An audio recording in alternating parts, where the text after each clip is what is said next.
नारद नारद का संग हुआ, संत का संग हुआ, गुरु का संग हुआ, तो आज तुम्हारे हृदय में श्रद्धा भक्ति का जन्म हुआ, प्रागट्य हुआ। ऐसे श्रद्धा भक्ति कभी तुमने नहीं किया। भगवान ने कहा, हे महात्मा जी, तुमने कभी ऐसे श्रद्धा भक्ति नहीं किया। न स्वाध्याय तपत्यागो निष्ठा पूर्तम न दक्षिणा।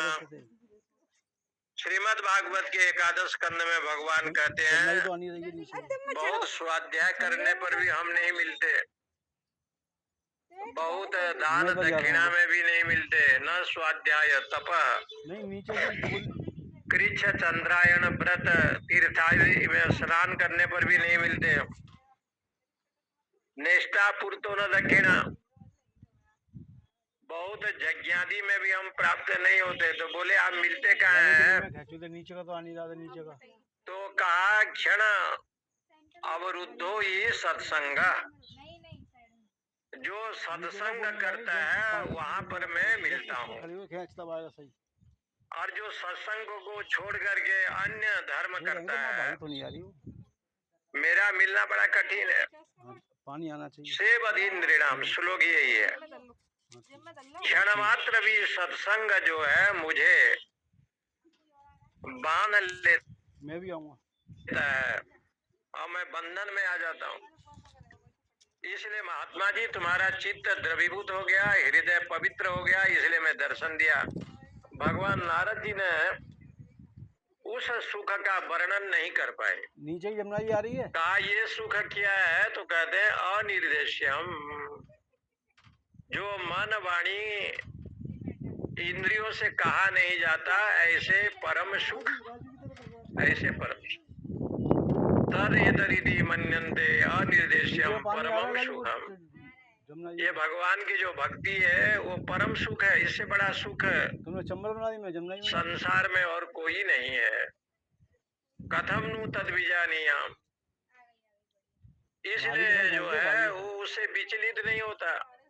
किमु भाति विभाति वह, क्योंकि ऐसा सुख है कि निवृत्तेषण, ये ब्राह्मणा, शंकराचार्य कहते हैं जिनके ऐषणा रहित हो गया है, लोकेषणा, पुत्रेषणा, वित्तेषणा,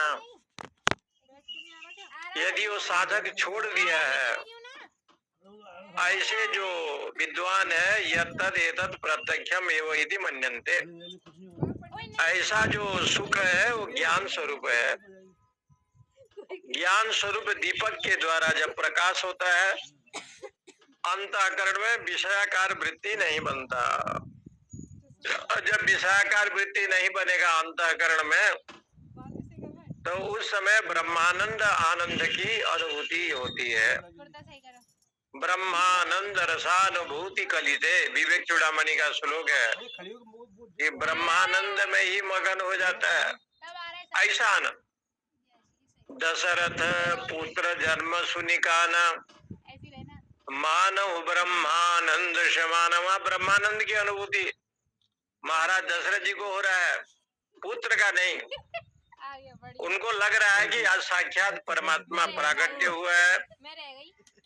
इसलिए गीताकार ने, कृष्ण ने एक श्लोक में समझाया है, यम लब्ध्वा चापरम लाभम मन्यते नाधिकम ततः यस्मिन् स्थितोपि दुःखेन गुरुणापि विचाल्यते। इसलिए कभी कभी महाभारत में आप भीष्म की कथा को श्रवण करेंगे, और भीष्म पितामह सरसज्जा पर लेटे हुए हैं, सामने साक्षात योगेश्वर खड़े हैं, ऋषि लोग खड़े हैं, और सरसज्जा में लेटा हुआ ये गंगा पुत्र भीष्म भगवान की वंदना करते हैं, स्तुति करते हैं। और ये स्तुति तो उन्होंने कई प्रकार से वहां किया है, भीष्म स्तुति, लेकिन एक स्तुति इस प्रसंग पर आपको सुना रहे हैं। उन्होंने कहा कि एक रूप का तो दर्शन कराओ। बोले कैसे रूप का? जब मैंने प्रतिज्ञा की कि आज भगवान को अस्त्र शस्त्र ग्रहण कराऊंगा, और तुमने प्रतिज्ञा किया था कि मैं कुरुक्षेत्र में कोई शस्त्र ग्रहण नहीं करूंगा, लेकिन जब हमने बाण चलाया और आपने चलो भाई चलो। हमको मारने के लिए जब रथ चक्र लेकर के पहुंचे, वो कैसे था?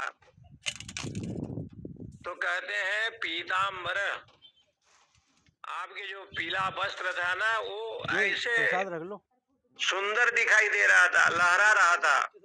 पीताम्बर वृक्षा, आपका जो अलग है, आपके जो हृदय, आपके मुख से जो है पसीना निकल रहे थे, और आप उधर पहाड़ बोले पीताम्बर धारी हो करके मंदिर की। रथ चक्र लेकर के जब आ रहे थे तो दृश्य अद्भुत था। बापट पीत की फराम, सूरदास जी ने लिखा है कि धन्य है आपके पीताम्बर, करधरी चक्र चरण को धावत। से रास्ता है ये वाला। उन्होंने कहा कि चक्र को हाथ में पकड़े हैं और दौड़ रहे हैं। निशी दिन बरसत आन, बा पीताम्बर वस्त्र की परिधान। ये पीताम्बर बा पट पीत वस्त्र की परिधान, करधरी चरण की, आपका नूपुर का ध्वनि हो रहा है और आप दौड़े जा रहे हैं। इसलिए भीष्म जी ने स्तुति जब गाया तो उन्होंने कहा सपति सखी मधु बचम मध्य, आप अपने सखा के लिए मुझे जब मारने के लिए आए वो दृश्य थोड़ा दिखाओ। तो कहने का तात्पर्य क्या है? जो आनंद है यम लब्ध्वा, ब्रह्मानंद रूपी जो आनंद